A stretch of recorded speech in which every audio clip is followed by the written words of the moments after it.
जवाब देते हैं। आप बोलते क्यों नहीं हो भाई?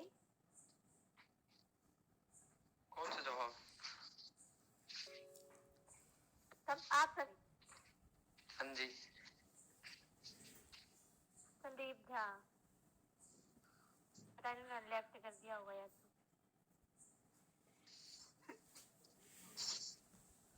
अरे हाँ, है ही नहीं ग्रुप में, लेफ्ट कर गए हैं शायद। अब सब सो जाओ। अरे नहीं भाई, वो कितना अच्छा पढ़ा रहे थे यार, सर कितना अच्छा पढ़ा रहे थे।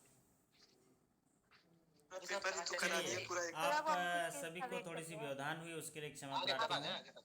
किसी आ कारणवश गए से आ गए। कनेक्शन आगे कट हो सर, गया आगे। था। थोड़ी सी लाइट चली गई थी, जिसकी वजह से जो ब्रॉडबैंड कनेक्शन है वो आउट हो गया था और 7-8 मिनट लग जाते, लेकिन जल्दी कनेक्ट हो गया। आशा करता हूँ कि मेरी आवाज़ आप तक पहुँच रही है। अगर पहुँच रही है तो एक थम्स अप कर दीजिए, या कोई साथी जो बता दीजिए आवाज़ पहुँच रही है, तो हम लोग हाँ फिर सर, से। बिल्कुल क्लियर है सर, बिल्कुल सर, एकदम। चलिए, तो अभी क्या है, मैं बहुत सारी चीज़ें जो तैयार किया उस पर हम लोग डिस्कशन कंप्लीट कर लें। तो एनआरएलएम से जुड़ा हुआ ये सवाल आएगा कि कितना फाइनेंस जो है उसको एनआरएलएम में करते हैं, तो वो उसका सही उत्तर है, वो है 6 लैक्स जो है 3 साल के लिए करते हैं। और स्टेजेस वाइज में जो डोजेस दिए जाते हैं कि पहला साल जो है कितना डोज देते हैं, 1 लाख का, दूसरा साल 2 लाख का, और तीसरा साल 6 लाख का, और उसके बाद 6 लाख से ज़्यादा। तो जो इम्पोर्टेंट चीज़ है वो सवाल ये है कि 6 लाख का सैंक्शन जो है किया जाता है, बदलाव हुआ है 6 लाख, पहले ये 3 लाख था जो बदलाव हुआ 6 लाख, इसलिए ये इम्पोर्टेंट है। चलिए, अब एक सवाल एनआरएलएम से जुड़ा हुआ ये है कि कोलेटरल सिक्योरिटी नहीं लगेगा कितने रुपए तक के लोन के लिए। एनआरएलएम में कोलेटरल सिक्योरिटी जो है, कितने रुपए तक के लोन के लिए कोलेटरल सिक्योरिटी नहीं लगेगा एनआरएलएम में, ये सवाल जो है पूछा जाएगा। तो क्या उत्तर होगा आपका? यस, 10 लाख होगा। कोलेटरल सिक्योरिटी के लिए इसका जो होगा ये होगा 10 लाख होगा। चलिए, अगला जो महत्वपूर्ण सवाल है वो है आपका एसएचजी से जुड़ा हुआ है। एक एसएचजी का समूह बनता है, तो उसमें एबव पॉवर्टी लाइन के कितने मेंबर हो सकते हैं, मैक्सिमम कितने % हो सकते हैं एबव पॉवर्टी लाइन के? वो है यस, एबव पॉवर्टी लाइन के मेंबर हो सकते हैं, लेकिन उसका परसेंटेज होगा मैक्सिमम 30%। 30% से ज़्यादा नहीं होंगे। अगला महत्वपूर्ण सवाल है एनयूएलएम से संबंधित है। NULM national urban livelihood mission से, कि इसमें वुमेन बेनिफिशरी को कितना टारगेट है, रिजर्वेशन कितना है वुमेन बेनिफिशरी का एनयूएलएम में। एनयूएलएम में वुमेन बेनिफिशरी को कितना टारगेट है, वो है 30%। अभिषेक मिश्रा जी, विकेश चौबे जी, बहुत बढ़िया, सचिन राठी जी, शैलेंद्र कुमार जी, ओंकार जी 40% लिखते हैं, लेकिन 40% नहीं है, वो है 30% है। सुधार कर लीजिएगा, कोई बात नहीं, 30% इसका सही उत्तर है। और एक सवाल पूछता है कि माइनॉरिटी कम्युनिटी के लिए कितना टारगेट है। माइनॉरिटी कम्युनिटी के लिए कितना टारगेट है एनयूएलएम में? माइनॉरिटी कम्युनिटी के लिए वो है 15% का, 15% का लक्ष्य रखा गया है। चलिए, ये हो गया है। अब आते हैं एक सवाल कि जो फॉरेन एक्सचेंज से जुड़ा हुआ सवाल तो अभी नहीं आता है, ग्रामीण बैंक में भी नहीं आता है फॉरेन एक्सचेंज से जुड़ा हुआ सवाल, और न ही जो है इधर अभी 0 to 1 वाले में अभी फॉरेन एक्सचेंज के ज़्यादा सवाल नहीं देखे गए हैं। फॉरेन एक्सचेंज से जुड़ा हुआ एक सवाल अभी बीच में आया था, वो आवर अकाउंट विथ यू, मतलब हमारा खाता आपके साथ फॉरेन करेंसी में, तो उसको कौन सा टाइप का खाता बोलते हैं? Our account with you in foreign currency, उसको बोलते हैं नॉस्ट्रो अकाउंट। नॉस्ट्रो अकाउंट बोलते हैं, इसको बोलते हैं नॉस्ट्रो अकाउंट, जी हाँ। चलिए, एक महत्वपूर्ण जो है वो बैंकिंग लॉ एंड प्रैक्टिसेस पे सवाल आ रहा है। बैंकिंग सर आप बहुत अच्छा पढ़ाते हैं, धन्यवाद, आपका भी बहुत बहुत धन्यवाद। सिंह साहब शायद हैं, तो आप सभी बहुत अच्छा पढ़ते हैं, इसलिए मैं भी बहुत अच्छा पढ़ाता हूँ। और ये ना, जब आप किसी दूसरे से प्रशंसा चाहते हैं तो प्रशंसा करना सीखना पड़ता है। और न पूछो कि मेरी मंजिल कहाँ है, अभी तो सफ़र का इरादा किया है। न पूछो कि मेरी मंजिल कहाँ है, अभी तो सफ़र का इरादा किया है। न हारेंगे हौसला उम्र भर यूं ही, ये किसी और से नहीं खुद से ही वादा किया है, खुद से ही वादा किया है। जी हाँ, आपको वादा खुद से करना पड़ेगा। और मैं आपको इतना आत्मविश्वास दे सकता हूँ, अगर आपके पास 1% का कॉन्फिडेंस है तो 99% कॉन्फिडेंस मैं दे सकता हूँ। बहुत सारे साथी जो विजुअली चैलेंज हैं हमारे बैंकिंग इंडस्ट्री में, उन लोग मेरे साथ जुड़े हुए हैं। कई साथी अपनी बात कहते हैं कि सर बोलते हैं मैं अभागा हूँ, मेरे पास भाग्य की कमी है, मैं कहीं भी जाता हूँ तो सफलता मिलती है। तो मैं बोलता हूँ मेरे साथ आ जाइए, मेरा भाग्य अच्छा है, आपका भी अच्छा हो जाएगा। तो जी हाँ, जैसी संगत रहती है वैसी रंगत होती है। परिस्थितियाँ कैसी भी हो, शिकायत नहीं करना चाहिए, शिकायत बिल्कुल नहीं करना चाहिए, है ना। शतरंज की चालों का खौफ तो उन्हें होता है जो सियासत करते हैं, है ना जी। शतरंज की चालों का खौफ तो उन्हें होता है जो सियासत करते हैं। हम क्यों डरे साहब, क्योंकि हम तो आपसे बेपनाह मोहब्बत करते हैं। हम क्यों डरे, है ना। हम तमाम जो मेरे साथी हैं सभी लोगों से मैं बेपनाह मोहब्बत करता हूँ, बहुत सारे, इसीलिए इन शिकायतों से मैं कभी डरता नहीं हूँ। अच्छा देने की कोशिश करिए, बेहतर से बेहतर की तलाश करो, बेहतर से बेहतर की तलाश करो। अगर नदी मिल जाए तो समंदर की तलाश करो। एक पत्थर से तो शीशा टूट ही जाता है, लेकिन पत्थर टूट जाए आप ऐसे शीशे की तलाश करो। एक पत्थर टूट जाए आप ऐसे शीशे की तलाश करो। हमेशा अपने अंदर एक कला कौशल रखिए कि सामने अगर मुसीबत आए तो टूट जाए, अगर एक पत्थर आ जाए तो भी टूट जाए। तो हमेशा बेहतर से बेहतर की तलाश करो। मैं तो ये भी मानता हूँ कि मेरे से ज़्यादा ज्ञानवान तो आप लोग हैं। जितना स्पीड से मेरे सवाल बोलने से पहले आंसर दे रहे हैं, तो आप सभी के जज्बे को सलाम करता हूँ, आपके ज्ञान और कौशल्य का सम्मान देता हूँ। और मैं आप लोगों के लिए बहुत सारी प्रार्थनाएं भी करता हूँ भगवान से कि कल का दिन आपका हो, कल का दिन आप सफलता का परचम आपके चेहरे पर हो, तो मुझे बहुत ज़्यादा प्रसन्नता होगी। तो अभी हम लोग डिस्कशन कर रहे थे कि एक टॉपिक ऐसा है कि जहाँ पर से सवाल आना ही आना है, वो सवाल है बैंकिंग लॉ एंड प्रैक्टिसेस से, जिसमें रिलेशनशिप से जुड़ा हुआ है, बैंकर कस्टमर रिलेशनशिप। क्योंकि जब बैंक है तो कस्टमर है, और बैंक कस्टमर के साथ रिलेशनशिप होता है। जैसे एक सवाल, ज़्यादातर यही सवाल आता है कि डिपॉजिट के केस में बैंकर और कस्टमर का रिलेशनशिप क्या होगा। तो आप लोग बताइए, बैंक में अगर कोई डिपॉजिट खाता खोलता है तो बैंकर और कस्टमर का रिलेशनशिप क्या होगा।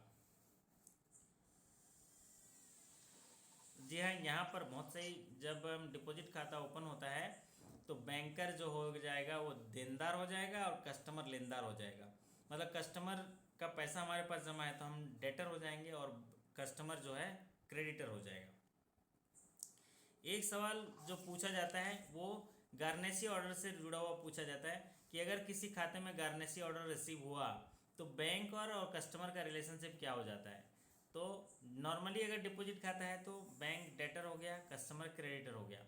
लेकिन अगर उसी खाते में गारनेसी ऑर्डर रिसीव हो गया तो गारनेसी ऑर्डर रिसीव होते ही बैंकर क्या हो गया, बैंकर हो गया डेटर, और जो कस्टमर हो गया जजमेंट डेटर। तो बैंकर डेटर ही रहेगा, debtor of judgement debtor. Yes, Vikas Kumar Chaubey ji, बहुत बढ़िया, आपने क्लियर लिखा कि डेटर ऑफ जजमेंट डेटर। तो ये दो महत्वपूर्ण चीज़ है। वैसे तो और रिलेशनशिप है, आप देख लीजिएगा, लेकिन मुझे जो इंपॉर्टेंट लग रही है अभी हम लोग रिवीजन में उसी हिसाब से ले रहे हैं।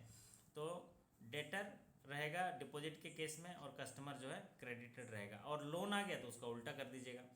अब एक सवाल आता है ड्यूटी ऑफ बैंक से रिलेटेड। ड्यूटी ऑफ बैंक से रिलेटेड कि बैंक को जो ड्यूटी होती है वो क्या होती है, सिक्रेसी मेंटेन करने के लिए होती है, चेक का भुगतान करने के लिए होती है, और अगर कोई भी चीज़ रॉन्गली कस्टमर का हुआ तो उसका नुकसान भरना है, तो बैंक की ड्यूटी होती है। सर वॉइस रिकॉर्डिंग क्या बोल रहे हैं। अच्छा चलिए, तो एक सवाल इससे जो सवाल आ रहा है वो राइट ऑफ एप्रोप्रिएशन का आ रहा है। क्लेटन रूल्स कहाँ लग जाता है, क्लेटन रूल्स कहाँ फॉलो होता है, ये सवाल जो है इंपॉर्टेंट आ रहा है। क्लेटन रूल्स कहाँ लागू किया जाता है। क्लेटन रूल्स लागू किया जाता है राइट ऑफ एप्रोप्रिएशन में, रनिंग CCOD अकाउंट में, जहाँ पार्टनर की डेथ हो जाती है, गारंटर की डेथ हो जाती है, तो वहाँ पर क्लेम सेटल करने के लिए जो नियम लगाए जाते हैं उसको बोलते हैं राइट ऑफ एप्रोप्रिएशन। इसमें पहला क्रेडिट जो है वो उसको क्लेम को जो है डिस्पोज ऑफ करता है। तो ये राइट ऑफ एप्रोप्रिएशन से इम्पोर्टेंट सवाल आता है। अगला जो महत्वपूर्ण है वो है माइनर। माइनर से जुड़ा हुआ एक सवाल जरूर आएगा। तो माइनर देख लीजिएगा कि अगर कोई माइनर है, खाता खोलना चाहता है, अपने अकेले दम पे खाता खोलना चाहता है इंडिपेंडेंटली, तो उसकी एज कितनी होनी चाहिए। यस, तो ये सवाल पूछा जाएगा। माइनर में खाता खोलने के लिए उसकी इंडिपेंडेंट जो खाता खोलना चाहता है तो उसकी एज होनी चाहिए 10 ईयर एंड एबव होनी चाहिए, और उसमें साथ ही साथ उसमें सिग्नेचर जो स्थायी तौर से कर पा रहा हो तो उसको बोलते हैं इंडिपेंडेंटली खाता खोल सकता है। अब जो इंडिपेंडेंटली खाता खुला है उसमें नॉमिनेशन फैसिलिटी उपलब्ध होना चाहिए कि नहीं होना चाहिए? जो इंडिपेंडेंटली अगर कोई माइनर खाता खुला है तो उसमें नॉमिनेशन फैसिलिटी चालू होगा, नहीं होगा? Bank what will bank do? Yes, अगर इंडिपेंडेंटली खाता खुला है तो नॉमिनेशन नहीं कर सकता, क्योंकि minor can not competent to do any contract, तो नॉमिनेशन नहीं हो सकता, नॉमिनेशन नहीं होगा। चलिए, ये इम्पोर्टेंट है। अगला है कि माइनर को अगर लोन दिए हैं तो उसमें वसूल सकते हैं उसकी प्रॉपर्टी बेच के, वो कौन सा लोन है? माइनर से वैसे तो कोई भी वसूली नहीं की जा सकती है, लेकिन माइनर के लिए जो कौन से लोन दिए होंगे तो उसमें अगर कोई मॉर्गेज उसका रखा होगा तो उसमें बेच सकते हैं, वसूली कर सकते हैं, वो लोन है एजुकेशन लोन। ये सवाल आया था इसलिए मैंने इसको जिक्र किया है, आप लोग जानते होंगे, फिर भी हम लोग यहाँ पर रिवीजन कर रहे हैं। चलिए, एक महत्वपूर्ण सवाल और है, एक टाइप ऑफ अकाउंट्स में आता है कि ए और बी जो है फिक्स डिपॉजिट जॉइंटली खोले हुए हैं आइदर सर्वाइवर मैंडेट से, और उस खाते में एक्स जो है नॉमिनी है, और दुर्भाग्यवश ए की मौत हो जाती है तो मैच्योरिटी के बाद वो पैसा किसको दिया जाएगा? देखिए, ये सवाल पता नहीं क्यों ये सवाल जो है रिश्वत दिया हुआ सवाल है, हर एग्ज़ाम में यही सवाल आता है कि ए और बी दो जने मिल के जॉइंट अकाउंट खोलते हैं एफडीआर का, और उनमें नॉमिनी होता है एक्स, ए की मृत्यु हो जाती है तो मैच्योरिटी के बाद पैसा किसको मिलेगा? तो मैच्योरिटी के बाद पैसा किसको मिलेगा? बी को मिल जाएगा, सर्वाइवर को मिल जाएगा पैसा, और खाता क्लोज हो जाएगा। सर आपने सदरी प्रीमेच्योर हो तो प्रीमेच्योर अगर पेमेंट करते हैं तो जो सर्वाइवर है और जो लीगल हेयर ऑफ डिसीज दोनों को मिलेगा। चलिए, एक सवाल और जो इसमें पूछ रहा है जॉइंट ऑपरेशन में, अगर कोई व्यक्ति शाखा में आता है और ये आग्रह करता है, अनुरोध करता है कि मेरे फैमिली मेम्बर के साथ मेरा खाता खोल दीजिए, लेकिन शर्त ये है कि जब तक मैं ज़िंदा हूँ खाते का ऑपरेशन मैं करूँगा, मेरे मरने के बाद मेरा फैमिली मेम्बर खाते का ऑपरेशन कर सकता है, तो इस खाते का जो मैंडेट है वो किस तरह का होता है? ये सवाल भी काफ़ी पूछ रहा है। तो यहाँ पर ये सवाल जो होंगे वो फॉर्मर एंड सर्वाइवर होंगे। अगर कोई ग्राहक चाहता है कि जब तक वो ज़िंदा हो वही ऑपरेट करेगा, मरने के बाद ही उसका जॉइंट अकाउंट होल्डर ऑपरेट करे, तो उसको बोलते हैं फॉर्मर एंड सर्वाइवर। चलिए, ये सवाल है। अगला जो है वो सवाल पूछा जाता है इलिटरेट अकाउंट के बारे में। इलिटरेट अकाउंट में चेकबुक दिया जा सकता है कि नहीं दिया जा सकता? इलिटरेट अकाउंट में ये सवाल पूछ रहे हैं, चेकबुक दिए जा सकते हैं कि नहीं दिए जा सकते हैं? यस, आप लोग देते नहीं हैं इसलिए नो नो नो कर रहे हैं, लेकिन दिया जा सकता है। पॉलिसी के हिसाब से चेकबुक दिया जा सकता है। Chequebook can be issued to illiterate person for payment of instalment of loan. Yes Pradeep Kumar ji, बहुत बढ़िया। लोन पर्पस के लिए दे सकते हैं, या जो गवर्नमेंट के टैक्सेस वगैरह पे करते हैं ना उनके लिए दे सकते हैं। स्टेटसी अगर उसकी लाइबिलिटी है, टैक्स लाइबिलिटी है, इंस्टॉलमेंट ऑफ लोन है, तो उसके लिए चेक बुक दे सकते हैं इलिटरेट पर्सन में। यस, गवर्नमेंट टैक्स के लिए दे सकते हैं, लेकिन उसमें शर्त ये रहती है कि जो इलिटरेट पर्सन को आप चेक दोगे तो आप अधिकारी हैं, तो आपके सामने वो सारे साइन, सब पन्नों में साइन, जो अंगूठा है, अंगूठा करके उसको वेरीफाई करके आप भेजोगे। तो ये इसमें एक कन्फ्यूज़न रहता है, इसलिए मैं इसको जिक्र कर लिया। अब अगला जो है, ट्रस्ट अकाउंट खोलने के लिए महत्वपूर्ण दस्तावेज क्या है, ये पूछा जाता है। ट्रस्ट अकाउंट ओपन करने के लिए महत्वपूर्ण दस्तावेज क्या है? देना है नहीं देना है वो प्रमोशन के बाद पढ़ेंगे अभी, लेकिन इतना समझ लीजिए कि चेकबुक जो है दिया जा सकता है। हाँ, ट्रस्ट अकाउंट के लिए जो मुख्य दस्तावेज है वो ट्रस्ट डीड है, वो ट्रस्ट डीड है। चलिए, ये बात हो गया। अब आता है हिंदू अनडिवाइडेड फैमिली का खाता खोलने के लिए जो कर्ता होता है, वो कर्ता कौन होता है? कर्ता, हु विल बी द कर्ता फॉर हिंदू अनडिवाइडेड फैमिली? कर्ता जो है हिंदू अनडिवाइडेड फैमिली में कौन होता है? Head of the family. बहुत बढ़िया, किसने दिया? हाँ, फोनेक्स देव, मोस्ट क्या, हेड ऑफ द फैमिली ये है। जो एल्डेस्ट मेंबर होते हैं विल बी द कर्ता, eldest member will be the कर्ता, हेड ऑफ द फैमिली। चलिए, अब आते हैं LAN का फुल फॉर्म क्या है? LAN का फुल फॉर्म, लेन का फुल फॉर्म क्या है? लेन का फुल फॉर्म क्या है? LAN, लेन का फुल फॉर्म क्या है? Local area network, yes local area network है। अगर एक ही बिल्डिंग में कंप्यूटर को जोड़ने के लिए कोई नेटवर्क है तो उसको बोलते हैं LAN, लोकल एरिया नेटवर्क। चलिए अब बात करते हैं URL का फुल फॉर्म क्या है। URL का फुल फॉर्म क्या है? URL का फुल फॉर्म क्या है? URL का फुल फॉर्म होता है URL। URL का फुल फॉर्म पूछे हैं, uniform resource locator. Yes URL बोलते हैं ना, फला URL देना, यूनिफॉर्म रिसोर्स लोकेटर है। एक सवाल जो है इम्पोर्टेंट वो पूछा जाता है कि परचेस नाउ पे लेटर, ये किसकी परिभाषा है, किससे संबंधित है, कौन से कार्ड से संबंधित है? परचेस नाउ पे लेटर किस कार्ड से संबंधित है? परचेस नाउ पे लेटर किस कार्ड से संबंधित है? अगला सवाल जो है आपके लिए इम्पोर्टेंट है कि अगर ड्राफ्ट के लिए जो ट्रांजैक्शन कोड है वो कितना होता है? ड्राफ्ट के लिए जो ट्रांजैक्शन कोड होता है डिमांड ड्राफ्ट के लिए वो कितना होता है? हर चेक या हर इंस्ट्रूमेंट का एक ट्रांजैक्शन कोड होता है। यहाँ पर पूछा गया ड्राफ्ट के लिए ट्रांजैक्शन कोड कितना होता है, वो होता है 16। अगर सेविंग अकाउंट का चेक है तो उसके लिए कोड कितना होगा? 10 होगा। सेविंग अकाउंट के लिए 10 होगा, यस। और ड्राफ्ट के लिए 16 होगा, करंट अकाउंट के लिए 11 होगा। चलिए MICR कितने डिजिट का होता है? MICR कितने डिजिट का होता है?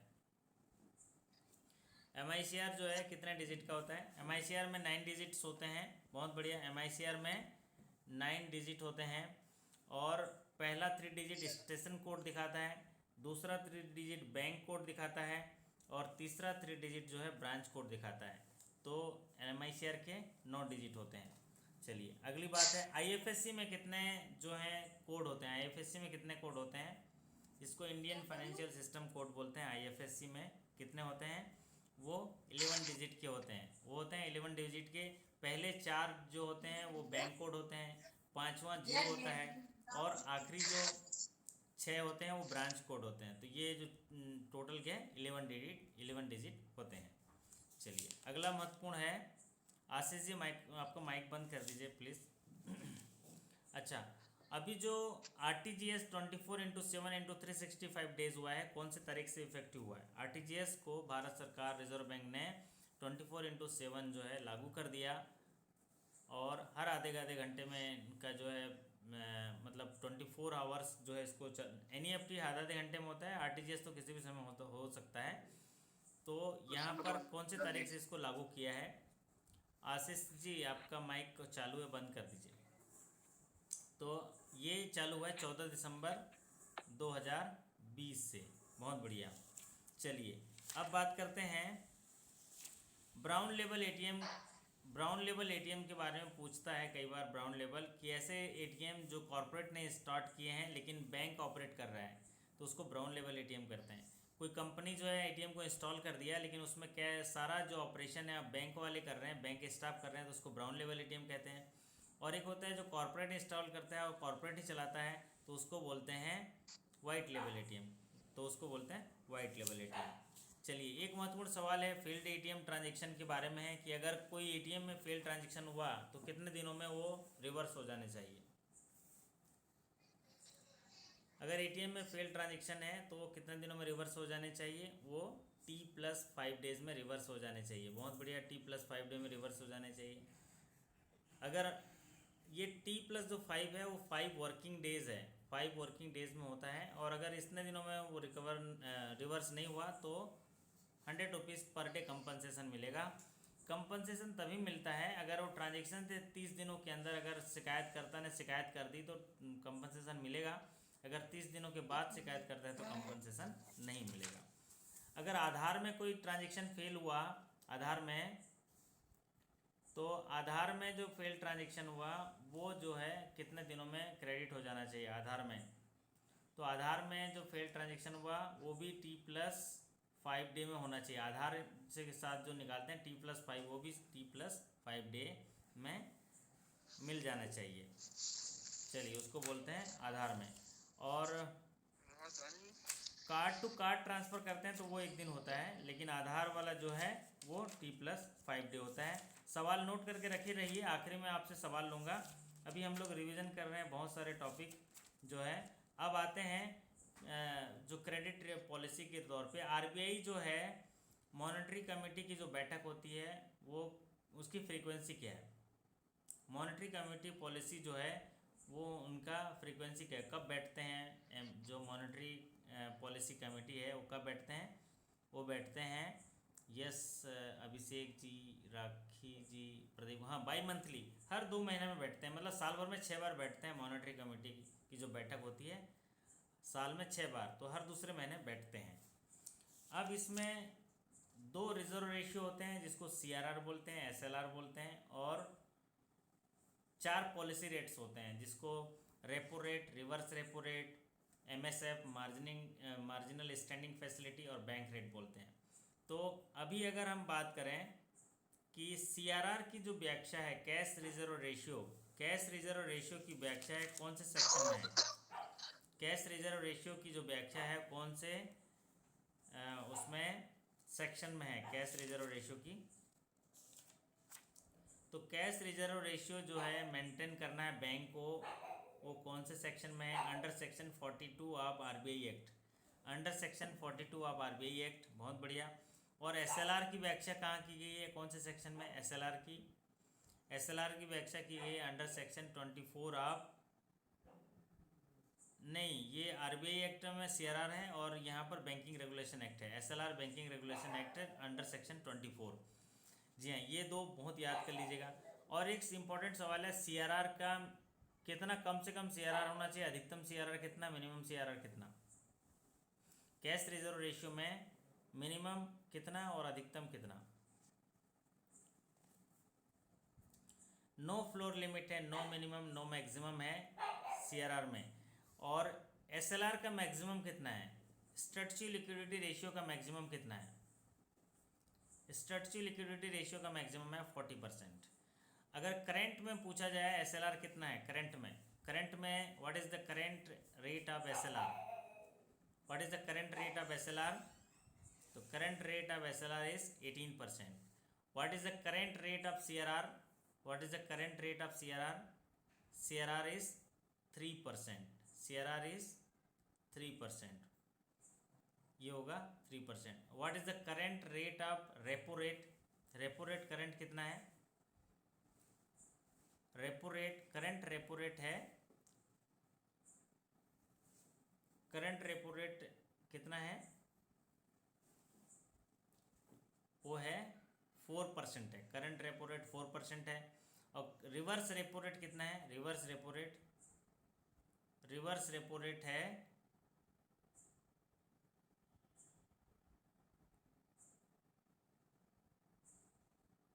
3.35%।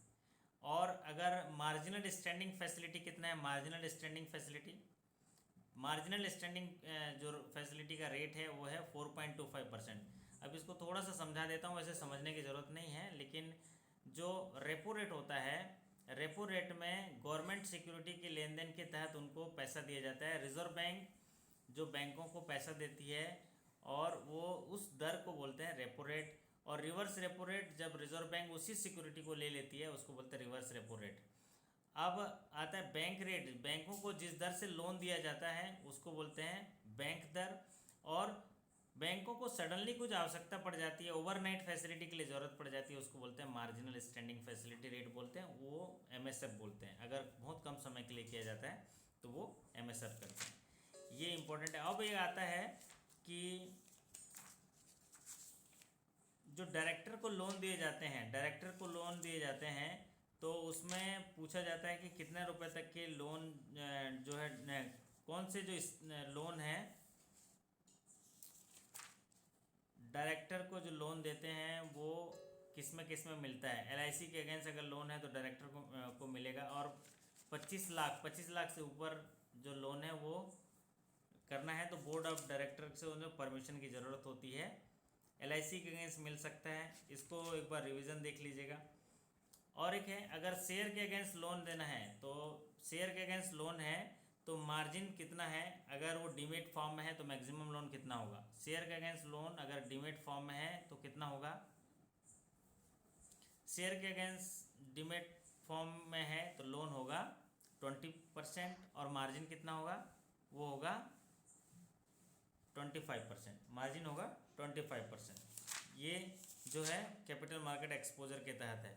एक सवाल जो पूछता है वो लोन टू वैल्यू रेशियो में सवाल पूछ रहे हैं, loan to value ratio. Housing loan अगर 30 लाख रुपए तक है तो लोन टू वैल्यू रेशियो कितना होना चाहिए? हाउसिंग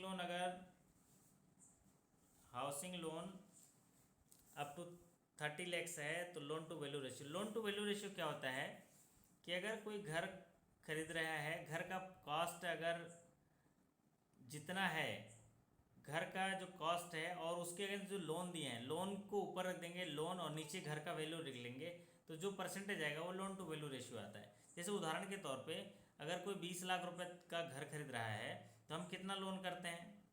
20 लाख रुपए का अगर कोई घर खरीद रहा है तो हम बोलते हैं उसको भाई 2 लाख रुपए मार्जिन आप ला दो, 18 लाख रुपए हम सैंक्शन कर देंगे subject to your repayment capacity. तो अब क्या हुआ, 18 लाख लोन हो गया, तो 18 लाख को ऊपर रख दीजिए और नीचे उस घर का कीमत कितना है 20 लाख, तो 18/20 मतलब कितना परसेंट आया? 90%। तो 90% क्या हुआ उसका? लोन टू वैल्यू रेशियो हो गया। तो loan to value ratio means loan divided by value of security. तो इसको बोलते हैं loan to value ratio, LTV ratio बोलते हैं। वो LTV रेशियो अगर लोन 30 लाख तक है तो LTV रेशियो 90 होगा, 30 लाख टू 75 लाख तक है तो वो 80% होगा, और अगर 75 से अबव है तो 75% होगा। ठीक है, ये लोन टू वैल्यू रेशियो है। अब जो इम्पोर्टेंट एक चीज़ है वो होता है creation of charge on security. अलग अलग जो सिक्योरिटी है उसमें कौन कौन से चार्ज क्रिएट होते हैं। जैसे अगर लैंड एंड बिल्डिंग है तो कौन सा चार्ज क्रिएट होगा? लैंड और बिल्डिंग के केस में कौन सा चार्ज क्रिएट होगा? बहुत बढ़िया, ये तो पता नहीं बहुत ही पॉपुलर सवाल है, ये सवाल आएगा। लैंड और बिल्डिंग में जो चार्ज क्रिएट होगा वो होगा मॉर्गेज। अगला सवाल, अगर स्टॉक है तो कौन सा चार्ज क्रिएट होगा? स्टॉक है सिक्योरिटी में तो कौन सा चार्ज क्रिएट होगा? स्टॉक है सिक्योरिटी में तो कौन सा चार्ज क्रिएट होगा? वो होगा हाइपोथिकेशन होगा। अगर गोल्ड और ज्वेलरी है तो कौन सा चार्ज क्रिएट होगा? गोल्ड और ज्वेलरी सिक्योरिटी में है तो कौन सा चार्ज क्रिएट होगा गोल्ड एंड ज्वेलरी में? यस, प्लेज्ड होगा। LIC पॉलिसी है, LIC पॉलिसी के अगेंस्ट लोन है तो कौन सा चार्ज क्रिएट होगा? LIC policy.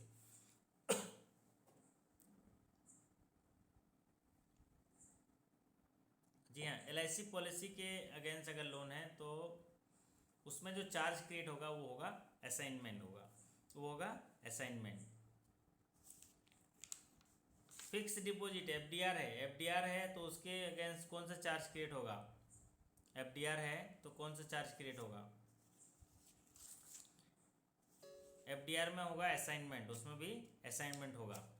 चलिए, ऐसा उस चार्ज का क्या नाम है जहाँ पर एक बारोवर आता है और बोलता है कि मेरा टाइटल डीड को जमा कर दीजिए और मेरे लोन के सिक्योरिटी के तौर पे रख लीजिए, उस चार्ज को क्या बोलते हैं? One charge is created by deposit of title deed by the mortgagor is called equitable mortgage बोलते हैं उसको। Just deposit of title deed है तो इक्विटेबल मॉर्टगेज उसको कहा जाता है। चलिए, अगला महत्वपूर्ण है कि limitation period. Demand promissory note का लिमिटेशन पीरियड कितना है? डिमांड प्रोमिसरी नोट का लिमिटेशन पीरियड कितना है? तो डिमांड प्रोमिसरी नोट का लिमिटेशन पीरियड है 3 year from the date of demand promissory note. जी हाँ, मॉर्गेज का जो मॉर्गेज है उस मॉर्गेज का लिमिटेशन पीरियड कितना है? मॉर्गेज का लिमिटेशन पीरियड है 12 ईयर इसका लिमिटेशन पीरियड है मॉर्गेज का। इसका सही उत्तर है 12 ईयर। चलिए, अगला सवाल है कि प्रधानमंत्री जन धन योजना में जो प्रीमियम कार्ड्स आए हैं उनमें मैक्सिमम इंश्योरेंस कवरेज कितना है? प्रधानमंत्री जन धन योजना में जो प्रीमियम कार्ड हैं, प्रीमियम कार्ड वो जो है उसमें कितने हैं? ये 2 लाख हैं। जी हाँ, इसका 2 लाख है। और प्रधानमंत्री जन धन योजना में जो प्रीमियम कार्ड हैं उनमें जो है 2 लाख हैं। अगर एक्सीडेंट होता है और पार्शली परमानेंट डिसेबल होता है तो 2 लाख, और अगर पार्शियल डिसेबल होता है तो 1 लाख। चलिए, इसमें एक सवाल और पूछा जाता है कि जो लॉकिंग पीरियड है कितना है। लॉकिंग पीरियड, एक्सीडेंटल डेथ होती है तो कितने दिनों के अंदर उसका जो लॉकिंग पीरियड होता है, वो लॉकिंग पीरियड कितना है, वो है 45 डेज, वो होता है 45 डेज। चलिए, अब बात करते हैं प्रधानमंत्री सुरक्षा बीमा योजना के तहत एज क्राइटेरिया क्या है। प्रधानमंत्री सुरक्षा बीमा के तहत एज क्राइटेरिया कितना है। जी हाँ, प्रधानमंत्री सुरक्षा बीमा में एज क्राइटेरिया है 18 से 70 ईयर्स। 18 to 70 ईयर्स जो है इसमें भाग ले सकते हैं। और इसका प्रधानमंत्री सुरक्षा बीमा योजना का प्रीमियम कितना है। प्रधानमंत्री सुरक्षा बीमा योजना का प्रीमियम 12 रुपये है। जी हाँ, 12 रुपये सालाना है पर मेंबर पर एनम। अब आते हैं प्रधानमंत्री जीवन ज्योति बीमा योजना में इंश्योरेंस कंपनी का इंश्योरेंस प्रीमियम कितना होता है। प्रधानमंत्री जीवन ज्योति बीमा योजना में इंश्योरेंस कंपनी का प्रीमियम कितना होता है, वो होता है 289। ये इतनी बार हम लोग डिस्कशन कर चुके हैं कि आप लोगों को याद हो गया होगा, और ऐसे ही सवाल आपको आएंगे। अगर नॉर्मली पूछा जाए प्रधानमंत्री जीवन ज्योति बीमा योजना में जिसमें 2 लाख का कवरेज होता है, जिसका कवरेज 1 जून से 31 मई तक होता है, तो उसका प्रीमियम होता है 330 रुपया। लेकिन इंश्योरेंस कंपनी को जाता है 289 रुपया। 11 रुपये जाता है बैंक का एडमिन चार्ज और 30 रुपये जाता है कमीशन, जो एजेंट कमीशन होता है उसको जाता है। चलिए,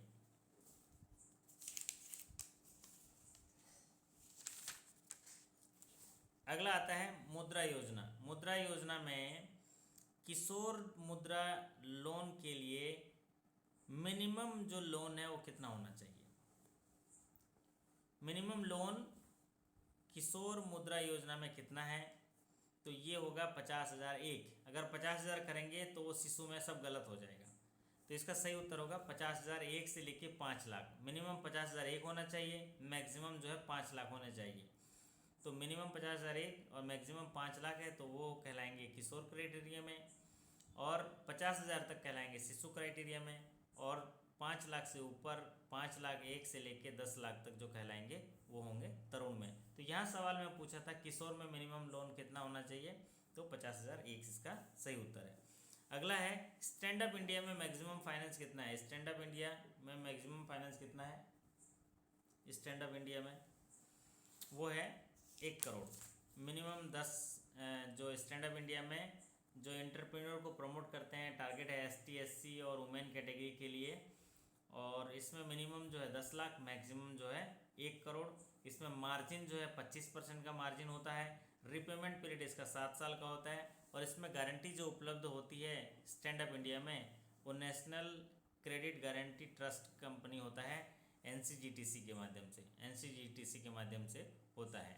चलिए, अगला महत्वपूर्ण सवाल है अटल पेंशन योजना में जो एज क्राइटेरिया है, मैक्सिमम एज ऑफ एंट्री कितना है। अटल पेंशन योजना में मैक्सिमम एज ऑफ एंट्री कितना है, तो अटल पेंशन योजना में मैक्सिमम एज ऑफ एंट्री है 40 ईयर्स, वो है 40 ईयर्स, और मिनिमम एज ऑफ एंट्री है वो 18 ईयर्स।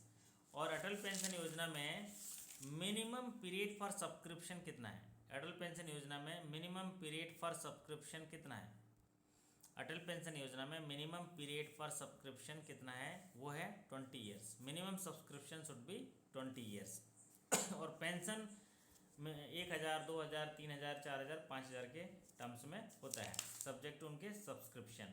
भीम का फुल फॉर्म क्या है। BHIM, भीम का फुल फॉर्म क्या है। BHIM, भीम का फुल फॉर्म क्या है। भीम का जो है, जो डिजिटल मोड से UPI ट्रांजेक्शन वगैरह करते हैं, भीम का फुल फॉर्म है Bharat interface for money. Bharat interface for money इसका फुल फॉर्म है। एजुकेशन लोन प्रियॉरिटी सेक्टर का हिस्सा होगा कितने रुपए का। एजुकेशन लोन अगर इंडिया या अब्रॉड में करते हैं तो प्रियॉरिटी सेक्टर का हिस्सा होगा कितने रुपए का है, 20 लाख। जी हाँ, अगर इंडिया में पढ़ाई कर रहे हैं तो central sector interest subsidy scheme के तहत किसी लाभार्थी को उसमें होल इंटायर पीरियड का जो इंटरेस्ट है उसको माफ़ कर दिया जाता है इंटरेस्ट को। तो उसके लिए उसकी फैमिली की इनकम कितनी होनी चाहिए। CSIS के तहत, सेंट्रल सेक्टर इंटरेस्ट स्कीम में उस परिवार की इनकम कितनी होनी चाहिए उस स्टूडेंट की? यस, 4.5 लाख होनी चाहिए। पढ़ो परदेश जो है माइनॉरिटी कम्युनिटी के जो छात्र हैं जो विदेश में पढ़ते हैं उनके लिए है। पढ़ो परदेश में फैमिली की इनकम कितनी होनी चाहिए? पढ़ो परदेश में विदेश में हायर एजुकेशन पढ़ने के लिए माइनॉरिटी कम्युनिटी के लिए स्कीम है पढ़ो परदेश। उसमें उनके परिवार की आय कितनी होनी चाहिए? 8 लाख तक है, तो उसमें इंटायर नहीं 6 लाख इसका सही उत्तर है। 6 लाख तक है तो उसके सारे इंटरेस्ट जो हैं वो सब्सिडी के तौर पे दिए जाते हैं। अब आते हैं doctor Ambedkar interest subsidy scheme तक। डॉक्टर अंबेडकर सब्सिडी स्कीम जहाँ पर इकोनॉमिक बैकवर्ड क्लास को और अदर बैकवर्ड क्लास के जो कैटेगरी हैं उनके लिए उनके फैमिली की इनकम कितनी होनी चाहिए? ओबीसी के लिए कितना होना चाहिए? ओबीसी के लिए डॉक्टर अंबेडकर के लिए जो छात्र विदेश में पढ़ना चाहते हैं हायर एजुकेशन में उतना किससे सब्सिडी होनी चाहिए? 8 लाख। और ईबीसी के लिए कितना होना चाहिए? ईबीसी के लिए दोनों के लिए 8 लाख होगा। दोनों के लिए 8 लाख कर दिया। पहले जो भी चेंजेस थे उसको भूल जाइए, नया चेंजेस है दोनों के लिए 8 लाख कर दिया। बैंकिंग इंडस्ट्री में बहुत ज़्यादा बदलाव होते हैं इसलिए आपको बिल्कुल अपडेट रहना बहुत ज़रूरी है।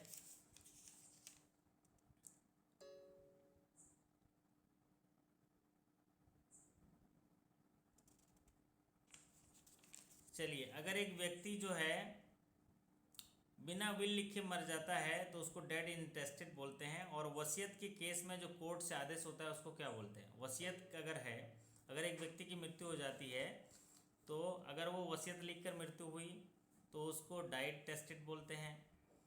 और अगर वसीयत बिना लिखे मृत्यु हो गई तो उसको बोलते हैं डाइड इंटेस्टेड बोलते हैं। लेकिन जहाँ पर वसीयत है, वसीयत के केस में कोर्ट अगर आदेश जारी करता है तो उस आदेश को क्या बोलते हैं? उसको बोलते हैं, यस अभिषेक मिश्रा जी बहुत बढ़िया, उसको बोलते हैं प्रोबेट। प्रोबेट बोलते हैं, उसको बोलते हैं प्रोबेट। कोर्ट जो आदेश जारी करता है उसको प्रोबेट बोलते हैं। चलिए, अब बात करते हैं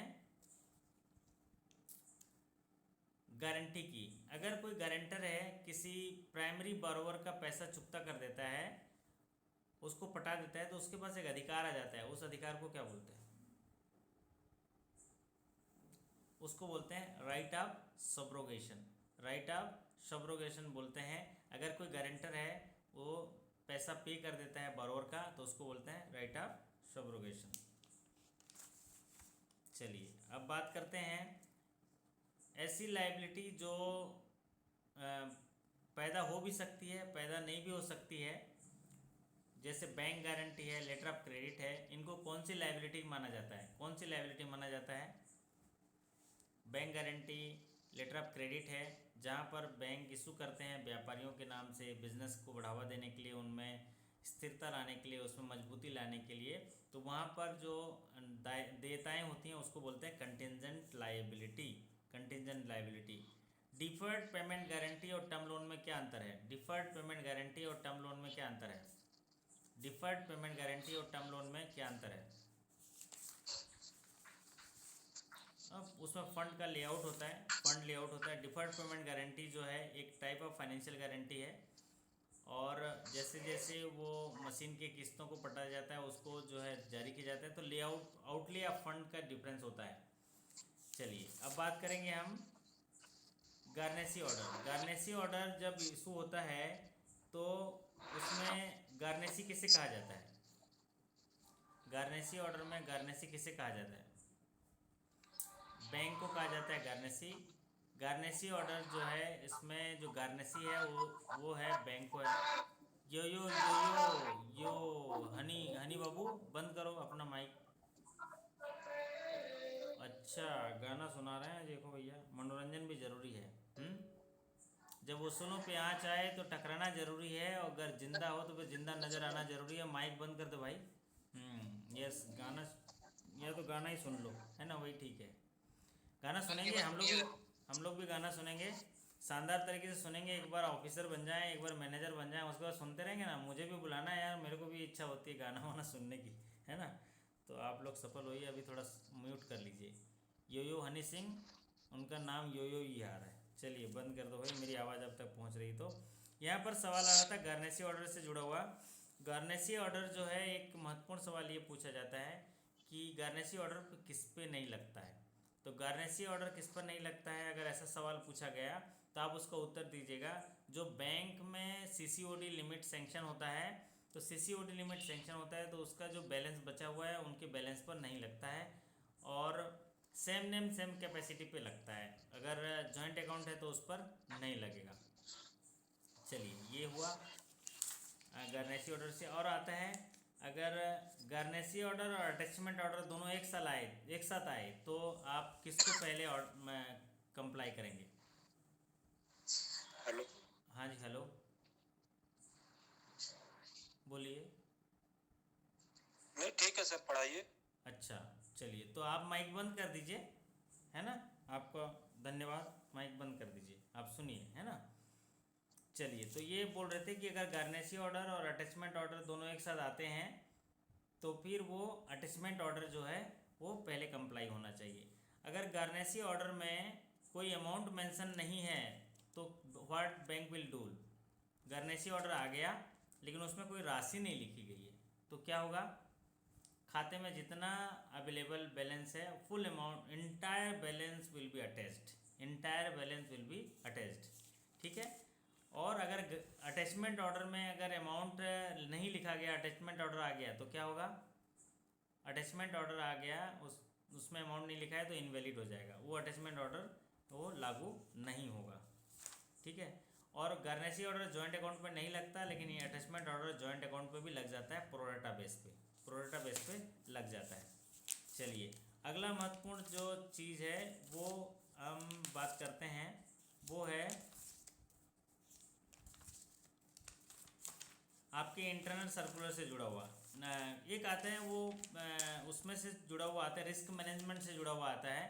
अगर एक बीसी की वजह से कोई नुकसान हो गया तो कौन सा रिस्क होता है? ये सवाल काफ़ी आ रहा है। अगर कोई बीसी जो है बैंकिंग कार्यकलाप, आजकल तो मैक्सिमम बीसी ही काम कर रहे हैं गांव में, तो उनकी वजह से अगर कोई नुकसान हुआ तो कौन सा रिस्क होता है? वो होता है ऑपरेशनल रिस्क में आता है। आने वाले दिनों में देखिएगा सब अपने अपने गांव में ना, सबके घर में एक एक तो बैंकिंग होगा, सबके पास मशीन होगा, हैंड होल्डिंग, सब बैंकिंग करते रहेंगे। और एज ए ऑफिसर हम लोग जो है बैंक में बढ़िया कस्टमर ग्राहक सेवा बढ़िया टाई वाई पहन के एकदम बिल्कुल, sir what can I do for you, तो बोले कस्टमर जाओ जाओ मज़े करो, है ना। सब लोग बैंकिंग कर लेंगे, एक समय आएगा, क्योंकि ऐसे ही प्राइवेटाइजेशन चल रहा है, स्टाफ भर्ती वगैरह ऐसे ही कम हो गया है, तो बैंकिंग इंडस्ट्री बहुत रिस्क है। बैंकिंग इंडस्ट्री में कितना कैपिटल रखना पड़ता है, देखिए पूंजी की अपर्याप्तता है, तो पूंजी से जुड़ा हुआ सवाल ज़रूर आएगा। पूंजी से जुड़ा हुआ सवाल इसलिए आएगा क्योंकि capital to risk weighted asset ratio से जुड़ा हुआ सवाल आएगा। कितना होना चाहिए? CRAR जो है होना चाहिए 9%, 9% होना चाहिए बेसल 3 के हिसाब से। CRAR 9% होना चाहिए। और होता है कंजर्वेटिव जो capital buffer, conservative capital buffer होना है 2.5% होना चाहिए, तो टोटल जो है 11.5% होना चाहिए। और सबसे महत्वपूर्ण होता है, अगर सेंट्रल गवर्नमेंट को लोन दिए तो कितना परसेंट का रिस्क वेट है? सेंट्रल गवर्नमेंट को लोन दिए तो कितना परसेंट का रिस्क वेटेड है? प्रीति जी बोल रहे हैं 20%, बिल्कुल नहीं, 20% गलत है। सेंट्रल गवर्नमेंट को अगर लोन दिए हैं तो 0% का रिस्क है, बहुत बढ़िया, 0% का रिस्क है। और एक सवाल पूछ रहा हूँ, जो कैश बैलेंस है आपके पास, बैंक के पास अगर कैश बैलेंस है तो उसमें कितना परसेंट का रिस्क है?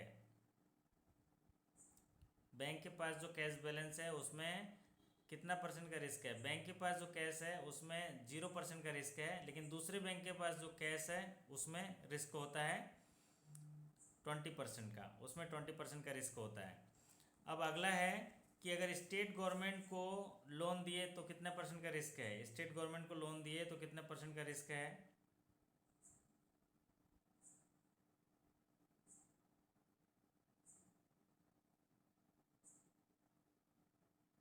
स्टेट गवर्नमेंट को अगर लोन देते हैं तो 20% का रिस्क होता है, 20% का रिस्क होता है। स्टेट गवर्नमेंट का अगर लोन दिए तो वो होता है 20%।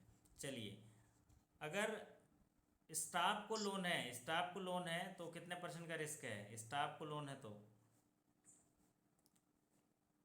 स्टाफ लोन है तो रिस्क कितने परसेंट का है? अगर स्टाफ लोन है तो रिस्क है 75% का, लेकिन अगर सिक्योर्ड बाय मॉर्गेज प्रॉपर्टी है तो 20%, अदर देन को 75%। अगर नॉर्मल सवाल पूछा जाए कि स्टाफ लोन जो है वो कितने % के रिस्क में आते हैं, तो 75 होगा। लेकिन अगर सपोर्टेड बाय मॉर्गेज प्रॉपर्टी है तो 20% होगा। अगला सवाल है रिटेल लोन में क्या है। रिटेल लोन में रिस्क वेट कितना है? रिटेल लोन में रिस्क वेट कितना है? रिटेल लोन में रिस्क वेट है 75%। रिटेल लोन में रिस्क वेट है 75%। पर्सनल लोन में रिस्क वेट कितना है? पर्सनल लोन में रिस्क वेट कितना है? जो क्लीन लोन होता है उसमें 100% है, उसमें होता है 100%। चलिए, ये रिस्क रिलेटेड है, उसमें और भी देख लीजिएगा, है ना। रिस्क वेट में बहुत सारी चीज़ें हैं। अब आते हैं इंटरनल सर्कुलर। अच्छा, एक मनी मार्केट से जुड़ा हुआ सवाल, नहीं आरटीआई से जुड़ा हुआ सवाल पूछेगा। आरटीआई की फीस कितनी है? राइट टू इन्फॉर्मेशन एक्ट के तहत कोई भी भारत का नागरिक जो है किसी भी लोक सेवा अधिकारी से जानकारी मांग सकता है। बेटा पानी ला दो, हाँ ले जाओ पानी ला। हाँ, तो आरटीआई एक्ट के तहत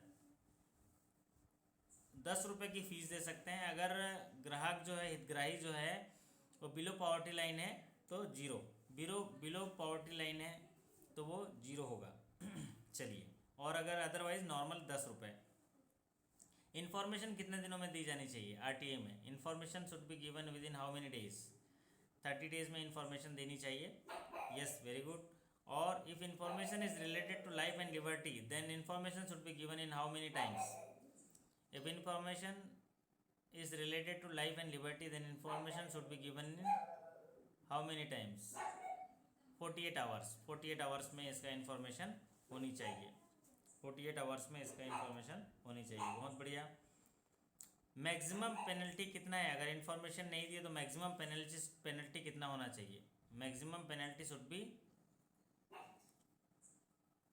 एक्चुअल में अगर डिलेड पीरियड के लिए दिए तो 250 रुपये पर डे होता है, लेकिन मैक्सिमम 25,000 होता है। मैक्सिमम होता है 25,000। मैक्सिमम जो होता है 25,000।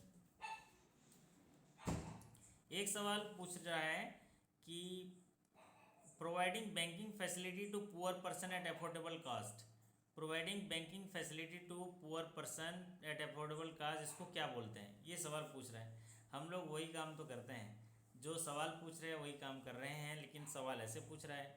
और ये हायर स्केल में भी यही सवाल पूछ रहा है कि बैंकिंग फैसिलिटी गरीब लोगों को या भारत के हर एक नागरिक को बैंकिंग फैसिलिटी सस्ते दरों पे, पुअर पर्सन को है अफोर्डेबल कास्ट पे, जिसमें बैंकिंग फैसिलिटी प्रोवाइड करते हैं, उसको बोलते हैं फाइनेंशियल इंक्लूजन। Financial inclusion. अगर बैंक जो है बीसी अपॉइंट करते हैं, बीसी से बैंकिंग गतिविधि कराते हैं, तो बैंक को जो है फेस करना पड़ता है ऑपरेशनल रिस्क, रेपुटेशनल रिस्क और लीगल रिस्क। 3 तरह के रिस्क का फेस करना पड़ता है। सभी रिस्क है। हमारे प्रदीप जी बोल रहे हैं पूरा रिस्क ही है, लेकिन क्या करें, रिस्क लेना भी ज़रूरी है। इतने सारे काम हम लोग कहाँ कर पाएंगे, है ना। चलिए, अब आते हैं एक चीज़ जो पूछ रहे हैं, बीसी क्या चीज़ नहीं कर सकता है? बीसी कौन सा काम नहीं कर सकता है? बीसी जो है कौन सा काम नहीं कर सकता है? वो लैंडिंग नहीं कर सकता है, अकाउंट स्टेटमेंट भी नहीं दे सकता है, ठीक है। तो ये सही बात है। चलिए, ये हो गया। अब आते हैं ऑफिशियल लैंग्वेज पॉलिसी के तहत।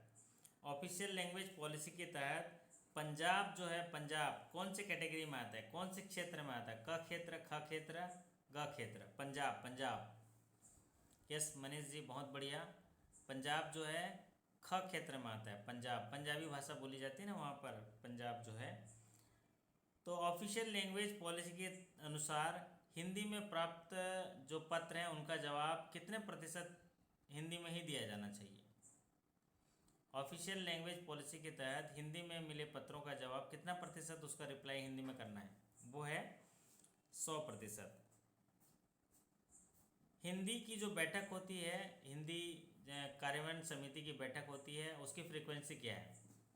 हिंदी कार्यान्वयन समिति की जो बैठक होती है उनका जो फ्रीक्वेंसी है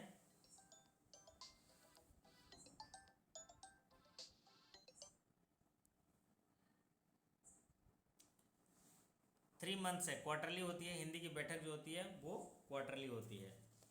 चलिए, हाँ ये हुई बात आपके लगभग काफ़ी देर हो गया, 2 घंटा लगभग हो चुका है।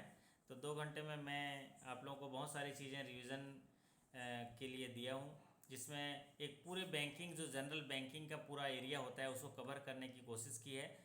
अगर इन चीज़ों को आप ध्यान देते हैं तो कल का एग्ज़ाम में इन्हीं से जुड़े हुए सवाल आएंगे। कल मैं आपके चेहरों की रौनकता देखना चाहता हूँ, कल बेहतरीन तरीके से सफलता का साथ देखना चाहता हूँ, और आज बेहतरीन तरीके से आपके जज्बात देखना चाहता हूँ। चलिए, अब ये फोरम ओपन है, आप लोगों के मन में कोई सवाल हो तो आप लोग पूछिए, फिर उसके बाद जो है हम लोग शानदार तरीके से डिनर करेंगे, और फिर उसके बाद कुछ जो है मैं देखता हूँ, अगर मेरे पास कुछ है तो मैं आप लोगों के साथ साझा करूँगा। जी हाँ, बिल्कुल, अभी ये फोरम ओपन है। आप लोग 5 से 10 मिनट के बीच में कोई सवाल आपसे पूछना चाहेंगे तो मैं आपके लिए सलाह दे पाऊँगा, या कोई बात मैं आपके सवालों का जवाब दे पाऊँगा तो अच्छा रहेगा। जी यस जी सर, मैं संदीप झा। संदीप जी बताइए, कैसे हैं? बढ़िया बढ़िया सर।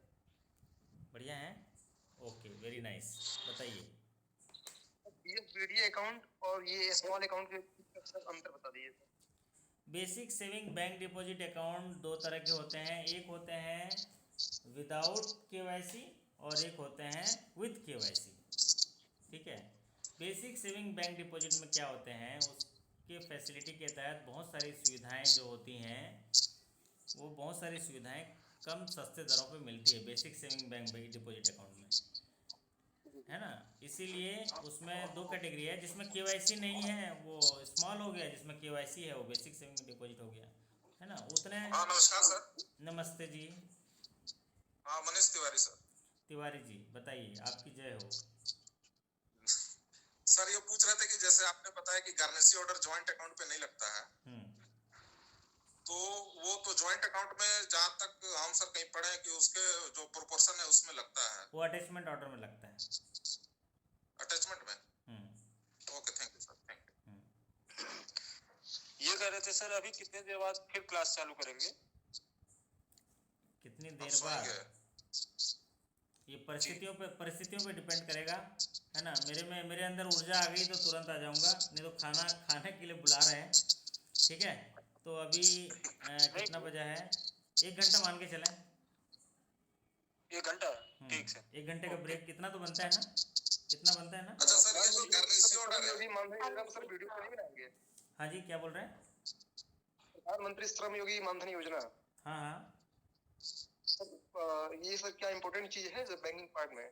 हाँ, आता है, एक आध सवाल आ जाते हैं कि श्रम में कितना रुपए मिलता है, 3000 मिलता है उसमें, है ना। बस इतना ही याद कर लीजिए, बस यही। सर एक बार चेक के बारे में थोड़ा बता दीजिए प्लीज। ड्रॉ कौन होता है, ड्रॉअर कौन होता है सर, पे कौन होता है? अभी उसका वीडियो मैं आपको दे दूंगा तुरंत। जी sir.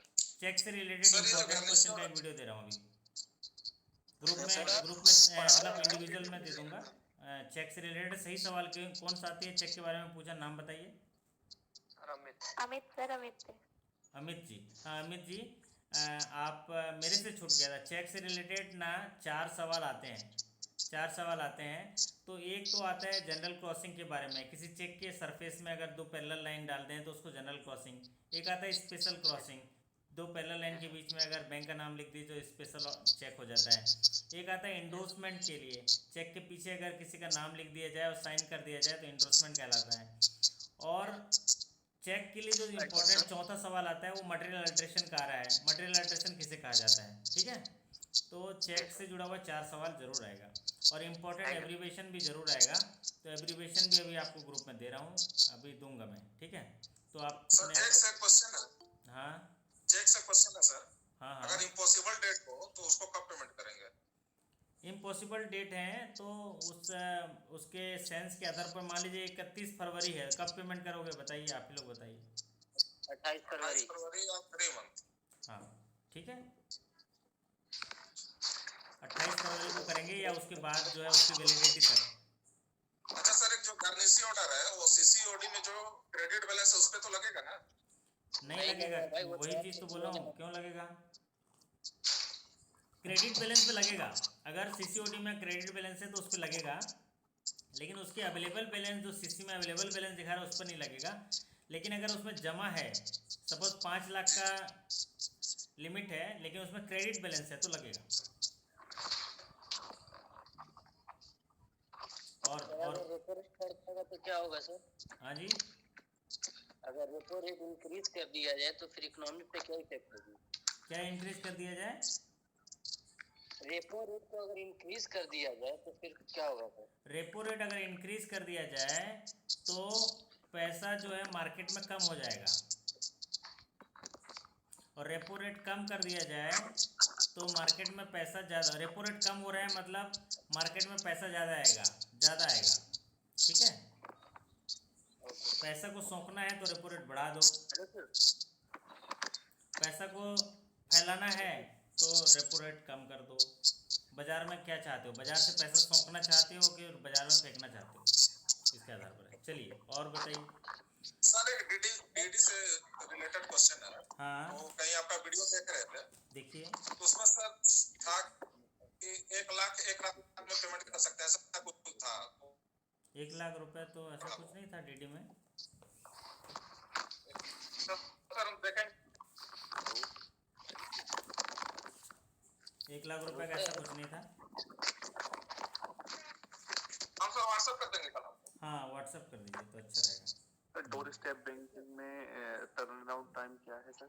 Door step banking service में टर्न अराउंड टाइम TAT। क्या banking? Door step banking sir timing पूछ रहे, टाइमिंग क्या डिस्टेंस? डोर स्टेप बैंकिंग हाँ हाँ, turn around time in door step banking. Turn around time, ये कैसा सवाल है? सवाल कंप्लीट करिए। होता है हम्म 1 डे होता है, T+1 डे हमारे नेट से सोल्व होने। Yes sir, T+1 day.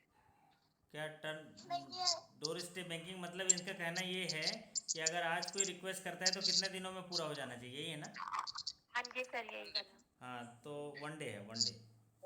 Sir अगर बेयरर चेक को ऑर्डर में बदलेंगे तो क्या वो अल्टरेशन होगा? बिल्कुल नहीं, नहीं होगा, ठीक है। सर अगर एक चेक पे कुछ भी नहीं लिखा हुआ, ना बियरर लिखा हुआ ना ऑर्डर लिखा हुआ, तो सर उसे क्या मानेंगे? ऑर्डर मानेंगे, ठीक है, थैंक यू। ठीक है। सर इसका पीडीएफ भेज सकते हैं? मैंने क्वेश्चन का सारे का इसका पीडीएफ कहाँ, मैं तो अभी आप लोगों से चर्चा किया हूँ, बातचीत करके। इसका वीडियो मिल सकता है, ये वीडियो मिल सकता है, बस पीडीएफ तो इतने सारे भरे पड़े हैं आपको, आप लोग देख सकते हैं। ये जितने सारे सवाल में चर्चा किया हूँ सारे पीडीएफ ऑलरेडी आपके लॉगिन सेक्शन में है। और वीडियो डाल दीजिए प्लीज। वीडियो रिकॉर्डिंग है। सर खाना खा लीजिए। हाँ जी, कह रहे सर खाना डाल दीजिए। अरे वाह यार, कौन है यार, मतलब दिल जीत लिया है। खाना खा लीजिए, है ना। कोई तो है अपना ख्याल करने वाला, है ना। नहीं सर, कर रहे हैं सर वीडियो डाल दीजिए। हाँ जी, सर वीडियो डाल दीजिए ग्रुप में। ये वीडियो डाल दूंगा ग्रुप में। शानदार लंच करना है अभी, नहीं शानदार डिनर करेंगे अभी, है ना। Dinner sir, dinner. हाँ, डिनर करेंगे। बिल्कुल जाके कर लीजिए। हाँ, डिनर करेंगे, तो उसके बाद फिर देखते हैं और भी शानदार करेंगे, वीडियो डाल दीजिए। हाँ, बिल्कुल, आप लोग शानदार तैयारी करिए, और आप लोग फिर उसके बाद थोड़ा देखता हूँ, मेरे को अच्छा लगेगा तो फिर आ जाऊँगा, ठीक है। Okay, thank you so much, bye bye, take care. आपको सफलता जरूर मिलेगी। अगर रात को फिर से आया तो मैं इंटरनल से जुड़ा हुआ चीज़ें बताऊंगा, क्योंकि जनरल काफ़ी बता चुका हूँ। इंटरनल में क्या क्या चीज़ें देखना है आपको। इंटरनल बैंकिंग का बता दीजिए प्लीज, उसमें बहुत कंफ्यूजन है। किन आवाज़ किसकी है? देखा ताकि ओके, ज़रूर इंटरनल के लिए मैं भी चाह रहा हूँ कि आधा घंटा सा सेशन रखेंगे रात को, थोड़ा देर 11:30 बजे से 12 बजे तक। अगर आप लोग जगह रहोगे तो आप मिल जाएगा, नहीं तो फिर आप सुबह जो हमारे डिटेल लैंडिंग के लोन है इसमें बता दीजिए कुछ। जी ज़रूर कोशिश करूँगा आप लोगों के लिए। चलिए, तो आपके सकुशलता और सफलता की कामना करते हुए मैं आपसे विदा लेता हूँ। फिर मुलाकात होगी अगले वीडियो के साथ, तब तक के लिए आपका धन्यवाद, नमस्कार, thank you so much. Thank you sir, please आज ही करा देना।